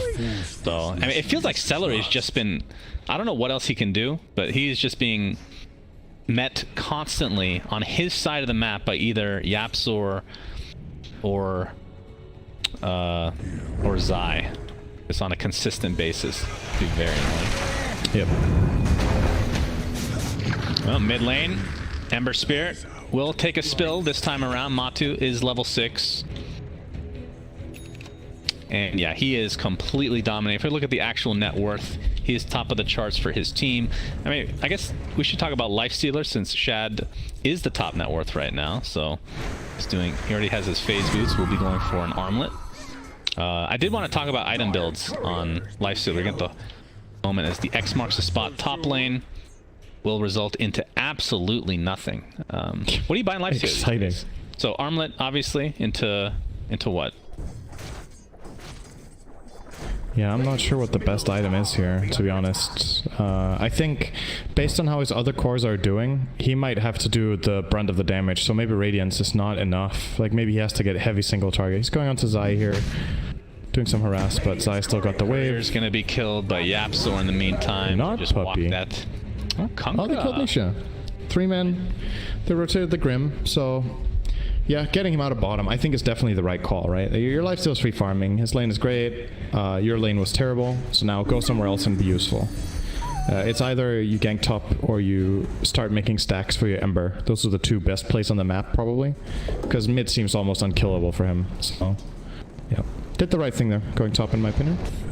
Yeah, I mean, as well as Lifestealer's farming, Zai is just getting like everything as well. He's only 600 behind as a position 3 versus the position 1. Gonna get most of these creeps. That was a double stacked waves right there. Boom. Speaking of stacks, has quite a few sticky napalms applied right now. Oh, Zai's in trouble. He might have to lasso TP here.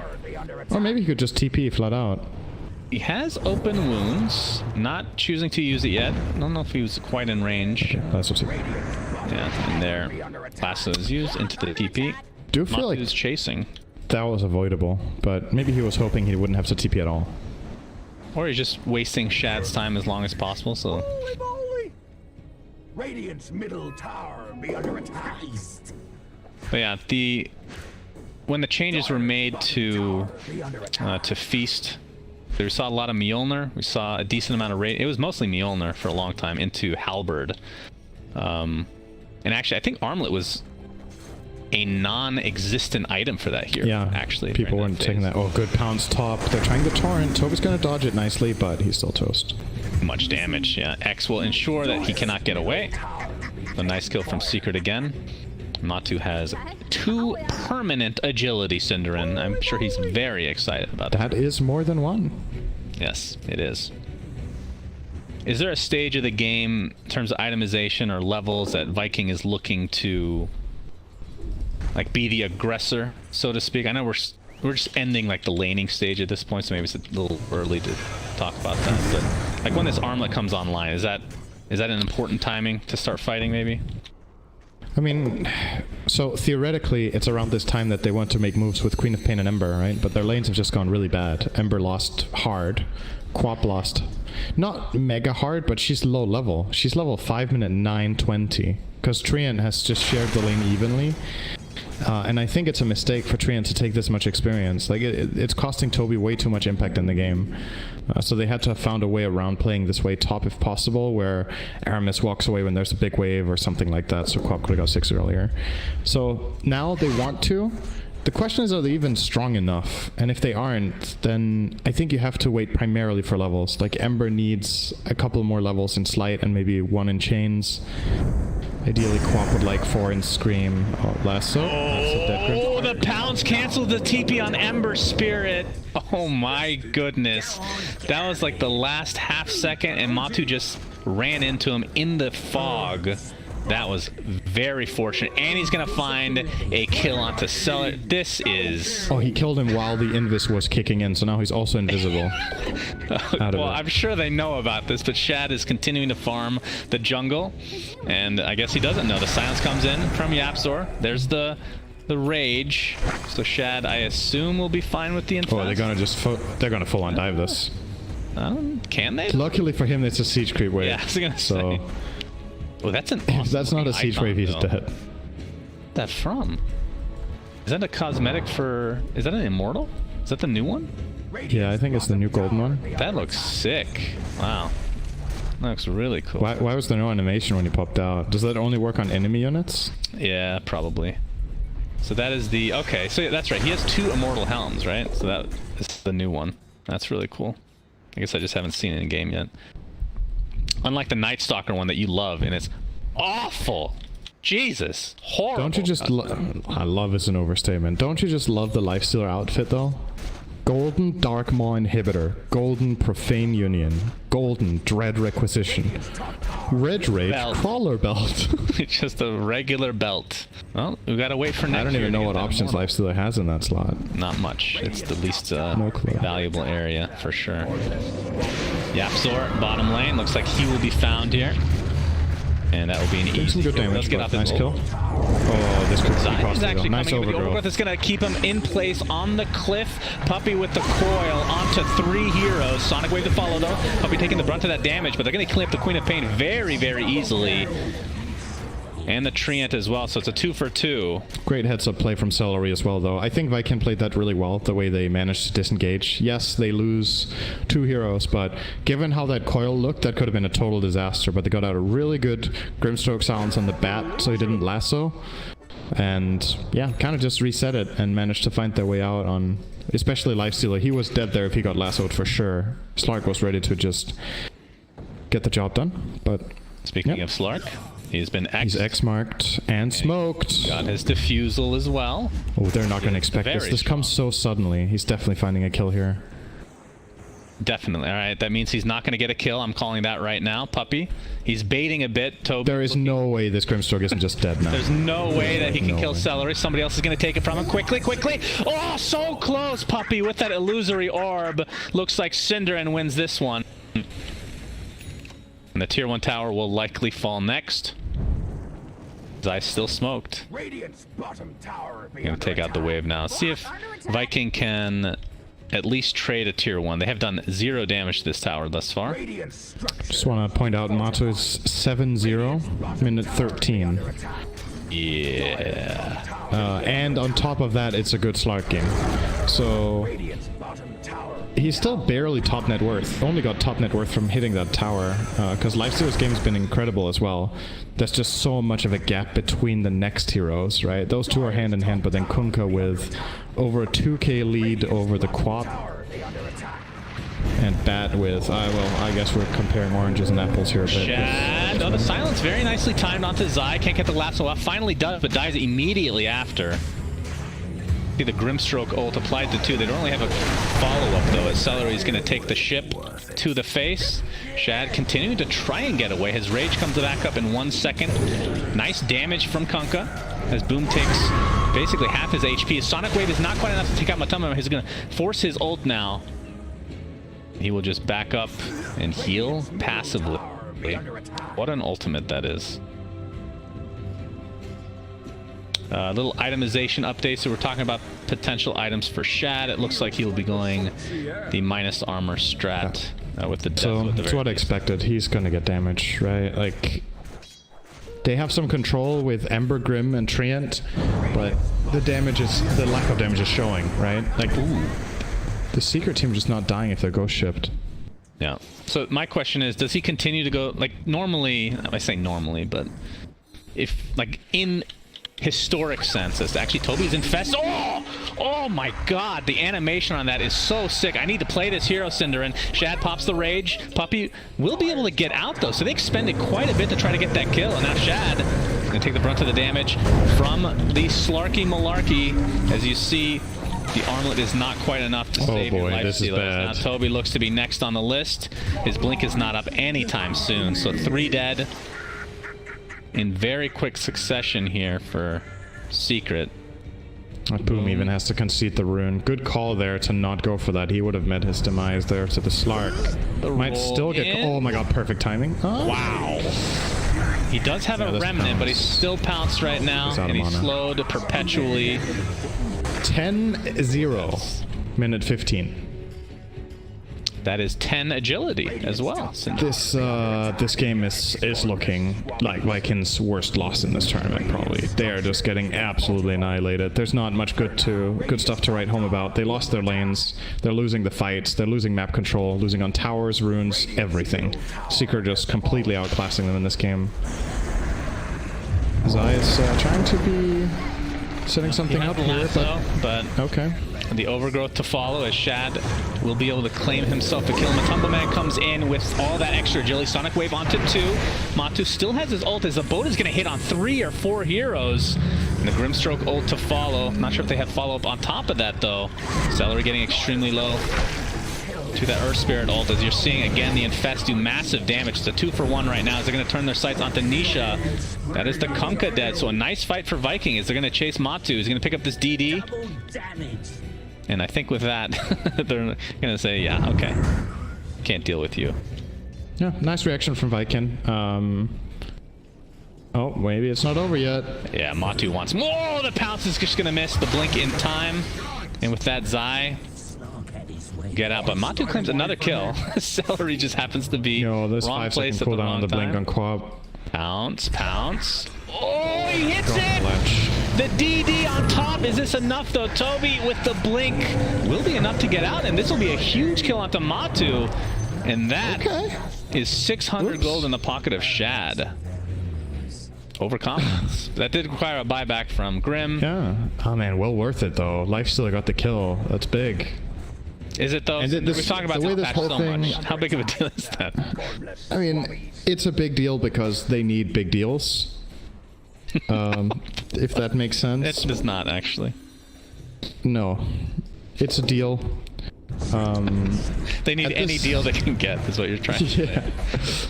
So the way this whole thing started, top with was obviously Batrider. Zai tried to get a good lasso. Wait, we have another fight.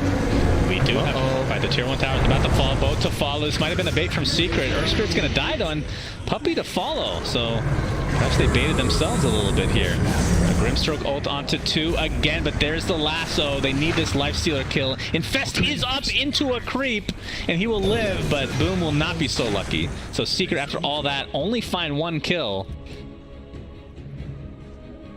But it does go Matu's way again. 13 permanent agility. Continue your thought. I think we'll have a little bit of time now. Yeah, I mean, it feels like an eternity ago now, but basically Zai started a lasso next to the tower, and Treant was ready to overgrowth him, so Zai didn't get out. If he gets that pull on Lifestealer, it's just a clean Lifestealer kill and nothing else happens. But Viking were ready, and they need to be ready because this Dire lineup has so much mobility and initiation that if you don't set traps or move in at least pairs, you're just going to get picked off all the time. Top lane, Puppy. Oh, top. Yeah. I'm going to see the Inkswell on top of the silence coming out from Celery. So Shad, he's 8-1, and he actually has the net worth lead over Matu by 1,200. That is a little surprising considering, I mean, I guess it is 8, but 13-1 on Matu. And actually, Matu, he went Heaven's Halberd. Yeah, he's counting the Lifestealer. Amazing against Lifestealer. Yeah. Not only that, it also gives him more regen in the ult and in fog, status resistance, obviously amazing against Tree and Ember. And it gives him, of course, strength, and the evasion is not amazing this game, but it's still, it's like all of these nice benefits, right? If you think about why you used to buy Sanjin Yasha, I feel like a lot of the time Halberd has kind of taken its item's place. Not all games, there's obviously games you go SNY, but Halberd definitely has bumped up because of this status resistance plus lifesteal multiplier, right? Where it's just a feel-good item a lot of the time. 15 seconds for bounties. Oh, Celery's dead.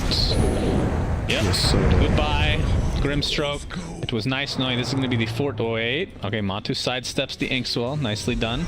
Already used his Diffusal Blade, so it's going to take a little longer than he would like. But it's still going to be his 14th agility. The bounty runes, they split? They haven't just... 3 for Radiant. Viking takes 2. Yeah, you're right. They got 3. Good turnaround, but Tree, it will cost him his life. Well worth it though. But this, yeah, this allows Shad to basically finish. Just needs a creep now to finish his halberd, which is also very good against Slark, since you cannot dispel it.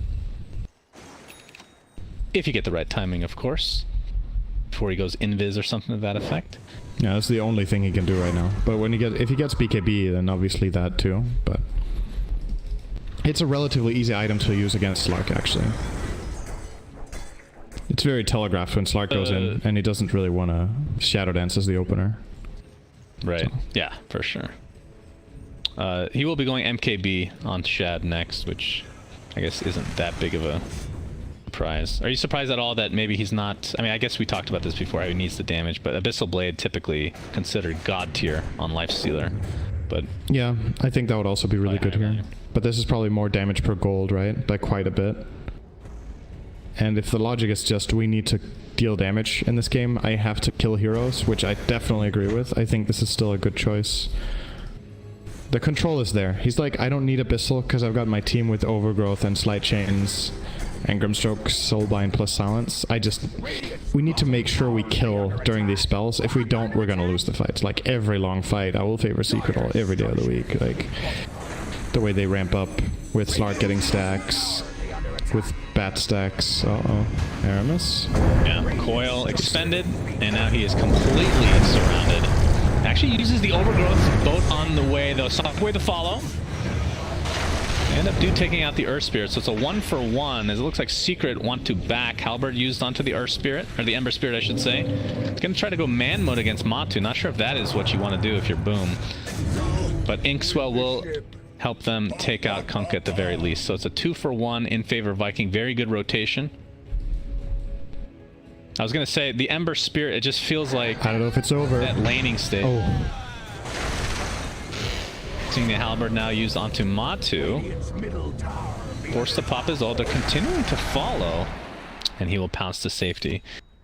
But Ember's laning stage, he just never got back into this game, it feels like. Impact. Feels. I mean, we are 23 minutes in the game. He has a Yule Scepter. BKB. Next. Which is still a long ways away. He has struggled mightily. Puppy he's absolutely in trouble. Oh, mid. Puppy, coil. Silence into coil, into lasso. And this is why he's just taken out repeatedly by Secret. Accelerate, TPing out. No! Oh! Flame break into the missed pounce. Unfortunate timing. Oh my god.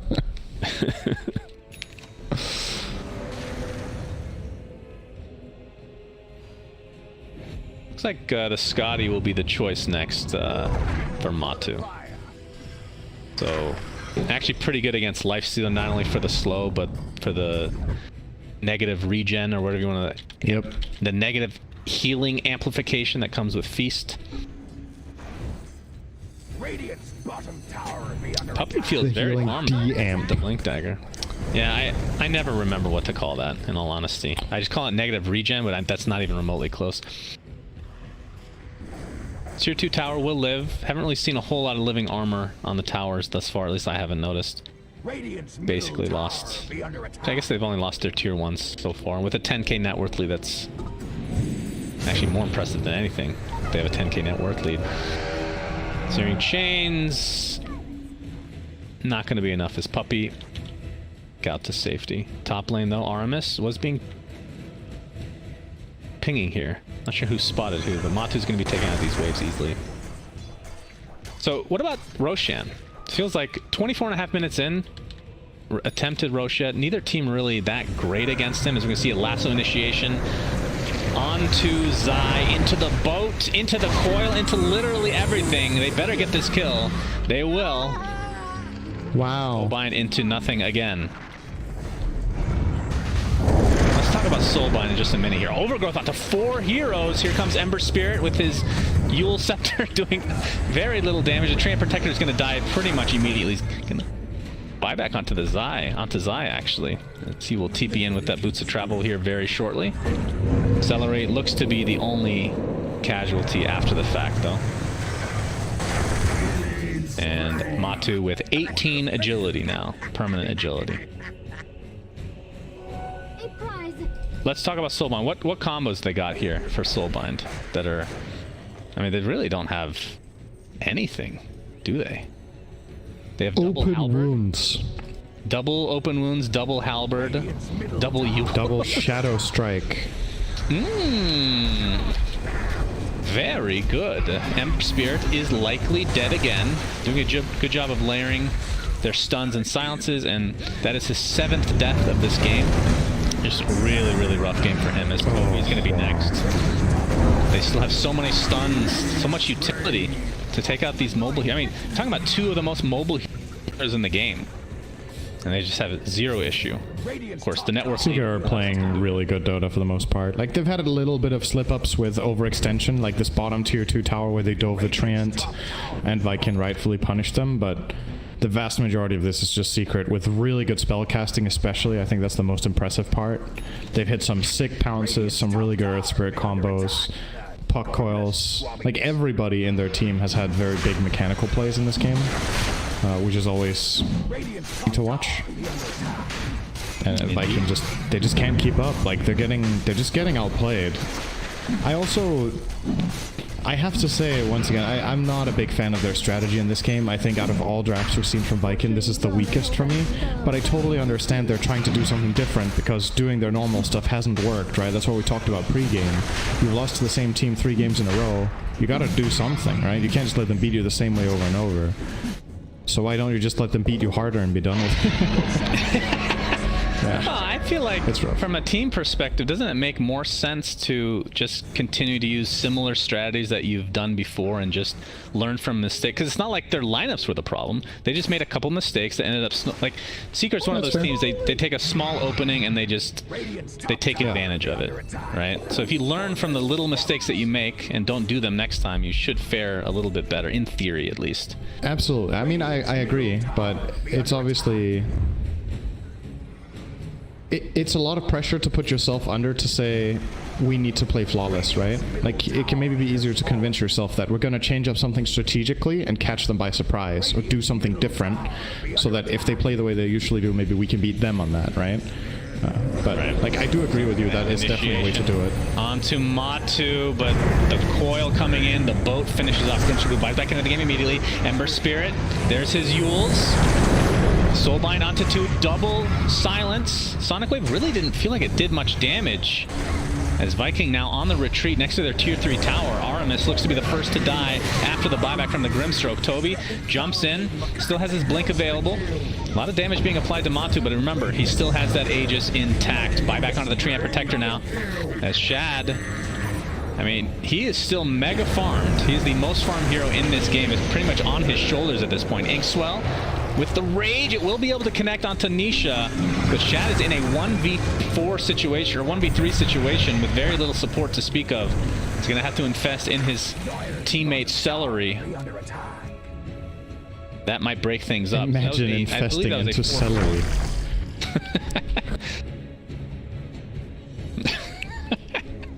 Well, the next bet we have, I'm definitely... Imagine you could be encased in anything in the world, and you chose Celery. Is that what his name implies? That's what he chose? Even though No, it was more like when you infest, you're like surrounded by that one thing, right? Yes, that's true. Treant died, by the way. Supposedly, I'm not completely certain about this. I've heard some pronounce his nickname Celery. I don't know if it has anything to do with the vegetable at all, but I don't care. It's me. No, I'm not. I hate these like ridiculous pronunciations. Just stick with something, all right? Stick with Xbox. See, I can understand why people change Chavost's name, because most people can't say Ch in the US at least. Like, Americans have such trouble with Ch, which is weird. But it is a thing. It's language, Synderen. Language 101. Learn Ch. Language 101. Americans have problems with stuff. Well, Americans have problems with a lot of things. And guess what? I'm allowed to say that because I'm American. Matu, level 20, working on a Basher. He has the Mindbreaker applied right now. In his inventory. No, goodness, yes. If it wasn't bad enough. Very good item. He's going in Mindbreaker plus Basher. Puppy is dead. Hey guys, you want a gem? Buyback. Not that he... Sure thing. Okay. Didn't realize it was a gem. It helps. Immediate infest into Quap. We haven't really seen a whole lot of these infest bombs. We're gonna try it here. Buyback onto the puck will be used. Puppy will be in there shortly. Sonic Wave onto 4 heroes. The Soulbind BKB popped by Nisha though. The boat incoming. Zai's gonna be the first death here for Secret. The Quap blinks to safety. Armis has already expended his overgrowth. Boom jumps in again. Just takes damage more than he deals out. Shad applying all he can to Matumba. The Yules to follow. Coil. Puppy showing himself with the illusory orb. Looks like they're gonna use that as a retreat. I mean, Shad is doing a lot of damage, but I mean, the inherent issue with Lifestealer is that he's single target. And if you just have no... I mean, their biggest AoE spell right now is Sonic Wave, which feels a bit underwhelming. And obviously their Ember just can't deal damage right now. Do you think this BKB is the right choice, by the way? I think it's tough to make the right choice, right? Like... You either go this defensive route and feel like you can stay in, or you get a damage route where even the slightest misstep just gets you killed. Like, the thing about BKB at the very least is it protects his Flame Guard, so he can stay in the fight for a while, deal Flame Guard damage, and stay on top of targets. But it's obviously not as much damage as if he had, let's say, a Maelstrom. Although he does have the Flame Guard damage talent instead of the Sharing Change Duration, so that helps. It's 110 DPS. All in all, I wouldn't blame him for this item. It's a really difficult position to be in. I think it's definitely a good item. Whether it's the best is... He is planning for the late game, by the way. The confidence, I love it. He has not only the BKB queued up, but a full Shiva's Guard Cinder. And 20k behind right now. Seeker's advantage. Basher online from Matu. He's not even going to bother with the Abyssal Blade. We'll just go for a Butterfly. Like, it's so weird to look at the gold, right? Like, the top net worth is on the losing team in a 20k game 32 minutes in. Like, Lifestealer is still top net worth, but nobody else is having a good game. Literally nobody on Vikings team. Very unfortunate. And if one of their two cores in the Quap or Ember, if they were having a decent game, Toby going in. Totally different. Infest Bomb onto Nisha, he's gonna have a BKB. The boat to follow now. Sonic Wave puts Zai on the cliff temporarily as Artemis does get the overgrowth off before he inevitably dies. Boom with the BKB showing it off for the first time. That's the 10-second. Kunkka dies, so it's a 1-for-1, and there's the Ember Spirit finally being able to kill somebody. It is Zai. He's actually going to get the Sleight of Fist hero damage now, Talent. Matu forced to pop his ult. Shad trying to chase. Doesn't have the Abyssal Blade, so will be difficult to catch up. And actually will not be going... Okay, he will be. I was clicking on the wrong guy. Great fight for Viking. They lost a position for Treant, and they got 2 cores. Yep, for sure. That was very nice, and really showing this Lifestealer build how much value it is. He is solo killing people during these fights. There's like an overgrowth, and he just keeps hitting the Kunkka. You know how it goes. Hit them till they're dead. That's what you usually gotta the strategy. Yeah. Yep. If you don't do that, you usually lose. Usually. This is true. So he will be working towards his Abyssal Blade, still about 1600 away from actually completing it. Matu. They see him. He knows they see him. But it's going to be difficult to actually initiate. And that's kind of their issue, right? If Treant Protector's not set up with the Overgrowth, they don't have a great way right now, other than the Quap Infest Bomb, to kill somebody. But even then, you're not guaranteed to get your bash off. Once you get Abyssal Blade, maybe that changes a bit. And this poor Grimstroke, by the way, Salary, my god. He has a cloak and a boots of speed. He is mega struggling right now to find anything on the map. Ooh, I'm not sure if they jump this Lifestealer, if it's good. Oh, the initial... Ooh, Zai not looking for the lasso. Will force staff back in the defensive maneuver now. Okay. That'll break things up as Roshan is not quite up yet. He may respawn in 3 seconds. Will probably not, though. Oh, Ember Spirit. Is that a coil onto one hero? It was. So Secret, without a big teamfight ultimate, might need to back now. Gonna get Infest Bomb coming, actually. Shad applying all his pressure into Yapzor. The boat comes off, but the Overgrowth was there, like you said, locking people down. Earth Spirit buys back into the game as the bash onto Toby. He cannot blink out. He's gonna drop the gem, and now the Lifestealer is on the cliff, pulling an Arteezy.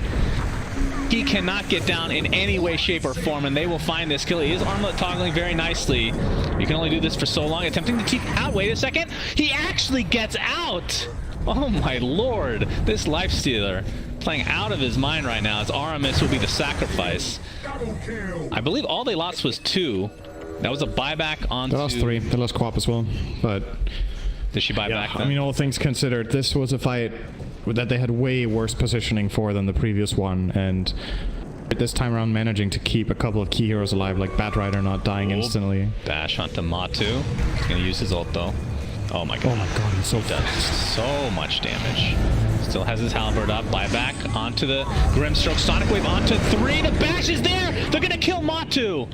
And with that, Secret needs to get out. We'll see if Viking can chase anybody down. Ember has no remnants right now. Toby has his blink, but I don't think he's gonna be able to find anyone. Matu didn't think he could die, but this Lifestealer hits so damn hard. Yes, he does.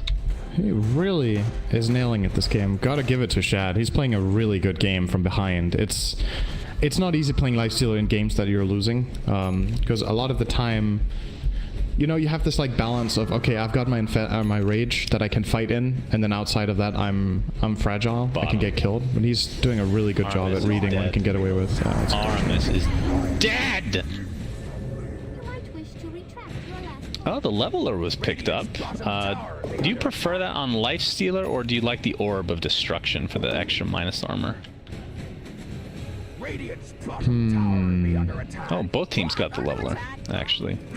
I think you give Ember the orb and give Lifesteal a leveler, because Ember can apply the orb, right? With a slight, and then Lifestealer can... I believe they got... Yeah, was that them that got Flicker? Both teams got Flicker. Okay, I was going to say, even Ember with Flicker, it's not that bad, but... We'll probably end up going on Cellar, but we'll see. Is they going to take out Roshan? Zai jumps in! He got the cheese. Ops the Ghost Scepter. Yeah, he does get the cheese, but the Aegis is on your Lifestealer, as if they could kill him already. BKB popped a little bit prematurely from Boom, as now Zai, attempting to TP out on the cliff, will be successful. So no deaths, just an Aegis and cheese exchange from both respective teams. Puppy is still being chased, but is good to go. So yeah, Shad with that leveler, he is really fat. He's actually going for a BKB next once that Aegis expires. So feeling pretty happy with his damage, and I don't blame him. Is there rapier territory at any point in this game? I'm wondering. Like, is this it? I don't even know if they realize they're 20k down. Based on how well the fights are going for them, they might think it's more even than this. Yeah, that's true. But I mean, Ember and Quap should definitely be communicating and being like, okay, I'm a Quap, my inventory reminds me of 25 minutes and it's 39. But you obviously don't say it like that. That's not exactly inspiring. But they clearly don't have items, so... Yes, he's sitting on Greaves right now. We'll be going for Lotus Orb. Basically a Perseverance way. Actually, it's not. He has the Void Stone already, so it's an energy boosted Ring of Health away. We have this Aegis. I mean, Zai's going to actually use his Firefly, and they're going to look for Toby, who is still infested. Don't think he saw him. Yeah, I guess not. No, he saw him. He had the ward. I think he saw him, but he just... It's a lot to chew through.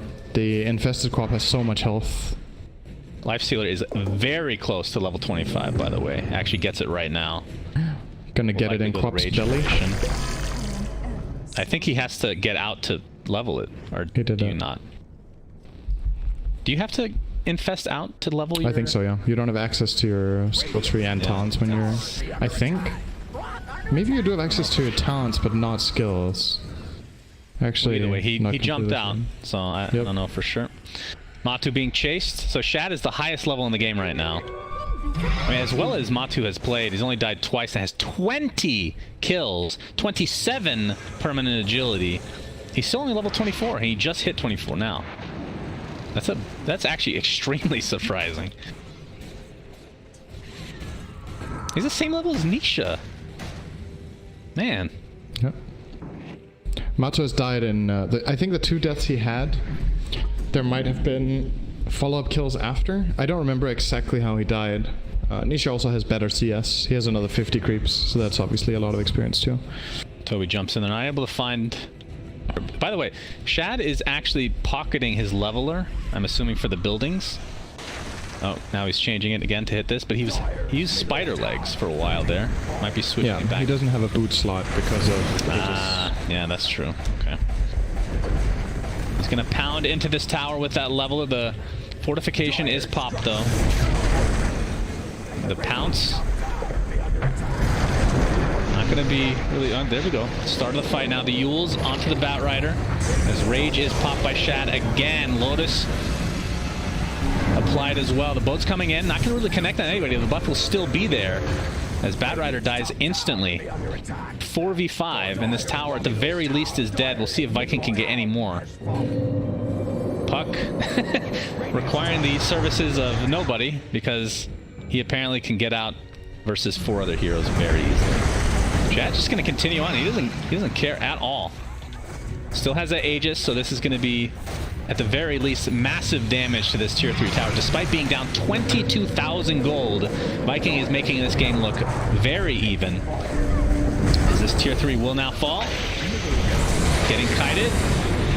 And there's the Aegis. We'll be back very shortly. Matu, he is hitting so fast. They have to be very careful. He's throwing a lot of agility now. The Infest Bomb comes out, dealing a good amount of damage as Puppey dies. We'll buy back into the game. The Bash was there for Shad, looking for Yapster. We're not able to get another one. Really, really needed that Bash to finish him off. Boom. X marks into nothing. And Viking will probably back up and be very happy with this exchange. Still 18,000 net worth lead for Secret. Loved the play from Toby in that fight, by the way. Did you see he blinked on top of them to have a camera them back? I love those plays. Yeah, that's so cool. He looked like he was gonna die for it too. Like, it's pretty high risk for Quap to blink in behind the enemy team, but had the Lotus Orb to escape with, as well as, you know, he has pretty high amount of armor with Greaves Lotus, and maybe the Greaves active was ready. So he pulled that off very nicely. I'm super impressed with Viking. I thought this game was over 10 minutes ago. Like, not was over, but would end 10 minutes ago, and they're holding on. And not only holding on, they're actually getting themselves a substantial win percentage at this point. Like, if you look at the win graph, I can never look at that. It's been looking Tell me what it real is. bad. Oh, Secret had like 98% at 31 minutes, I think, and now it's up to 73. I mean, the net worth lead is still there, but in terms of building damage, almost none has been just because of this Treant Protector. Their tier 3s are super healthy, and they've taken the counter tier 3 in the mid lane. They're going to smoke up now. I wonder what Slark talent we're going to see. We might see the Shadow Dance duration, to be honest, this game. He's not quite 25 still. Nisha will probably take as a Ghost Ship Fleet. Queen of Pain now has the Minotaur Horn, by the way, so opting for that instead of Ember got 25 before Slark. Like, that is insane. That's actually crazy. You got the Remnant talent, no surprise. 2 slights charges is pretty useless when you don't deal damage, so might as well get more Remnants. Yeah, good call, Synderen. You're welcome. And utility obviously I said he was going to save for buyback. He actually just finishes the Shivas, so you're right, the Shadow Dance duration was taken. Or the Slarky Malarkey. Yeah, I think it's Abyssal Blade finished. So this is the scary part for Secret. Wait, Puppey got 25 before Matu? Are you serious? I didn't even notice. Puck is 25. Yeah? I didn't notice. He's highest experience in his team. He's been cutting a lot of waves. I guess he got 1 big solo kill or something. Or maybe they gave him a couple of books. I haven't been paying that close attention to the tomes, but this Puck 25 talent is really not a joke. And it's the fact that you have 3 25 talents coming out on the same team now, right? Like, the power spike they hit now suddenly is worth a lot of gold. You're not seeing it on the chart, but having this Puck Silence talent and having the Slark Shadow Dance second and the Kunkka getting the fleet all within 2 minutes is big. Boom. Boom. I call it. Yeah, well, it is Boom this time, actually. It is the Ember. Just got his. So it's like 3 new talents versus 1. Obviously putting Secret in a much more dangerous, or Viking in a more dangerous position for the next fight. But guess what they just got? Synderen. No cores. Check out, really. Shad is a beast. Yes, he does have Divine. So as a result, had to pocket his boots, or just sell them entirely, I guess. Yeah. Spider Legs. Spider Legs will be the... Now the choice. We get to 60 minutes. Maybe we'll see the Force Boots as top lane. They'll find Aramis. Obviously not the biggest kill in the world, but... kill is a kill, especially when Roshan could spawn, which he will in 30 seconds. So if they go for him, then that will force a buyback more than likely on the Treant Protector. Oh, they called an illusion. Oh yeah, coin on the illusion. Interesting. God, this Puck Silence talent is so good. Oh, Zai with the attempt. Oh, he could have got him there. On the boom, he's going to pop the Shivas. There's the Abyssal Blade. And Sonic Wave just decimates Zai. Matu's forced to pop his ult as the buyback onto the Treant Protector is now here. You're seeing the Ghost Ship Fleet come into effect. They are still surrounding Puppey. They really want this kill. He is so hard to take out, though. And he will, in all likelihood, still live after all of that. Did Zai forget he used Lasso for the Treant? Why? What happened? The way he went in, I was like, this is a really good flame break on Ember. He was in lasso range, and then he just didn't have it. Like, if he didn't have lasso, I'm not sure if they were trying for another combo. This is a big moment, though. Yes, it is. Buyback onto Zai. Now he does have lasso. Puppey coil is now up as well, so this will be a very dangerous fight. Armis Overgrowth is up. So the big ults that are down are Sonic Wave and Boat. And of course, Slark, his ult will be back in 5 seconds as Puppey's going to blink out to safety. Illusory Orb as well. He's breaking this smoke. He's just been doing this all game. Toby pops out of the Infest, and there is the Abyssal Wave, but with a Lotus Orb, so he stuns himself. Ghost Ship coming in. Toby's going to blink out to safety.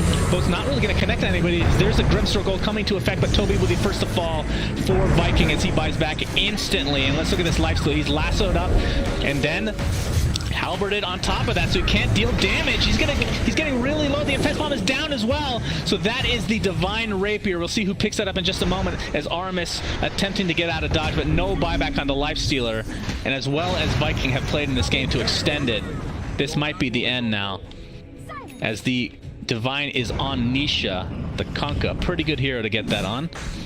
Now, if he had a crit, it would be insane. He doesn't. True. But still obviously amazing. Yeah. Still, gotta give credit to Viking. This game is likely ending in this push if Secret try to go for it. They have 60 seconds with 3 dead heroes. They obviously don't know these heroes don't have buyback. They might have a feeling because of the Rapier. And they will absolutely be pressing their advantage to try to buy information here. But once again, like, one of the more impressive plays I've seen lately from a team that's this far behind in this patch. Usually these games just end. But Viking played super admirably from behind. Still not enough. They made it exciting for a moment. Puppey Cinderin was sick. Ended up Abyssal blading the lifesteal absorb to start that. Yeah. That delayed him by a good 3 seconds or so. And that could have been the difference. Tough to say, as Grimstroke will be taken out very easily, as well as these buildings. In fact, I'm just going to go for the throne, knowing that Lifestealer is down for 22 seconds and does not have buyback. The level are intact. He hits. Yes, that is true. 4 times a second. He is hitting a lot as GG's come out. So Viking is out. They have lost 4 in a row to Secret, but I feel like every game we've been impressed by something. We keep saying that. Yeah. This game, it started out like, okay, this is actually the biggest stomp so far that we've seen Viking be a part of. But they somehow made it look even when they were 20k behind, and they could have won this game since.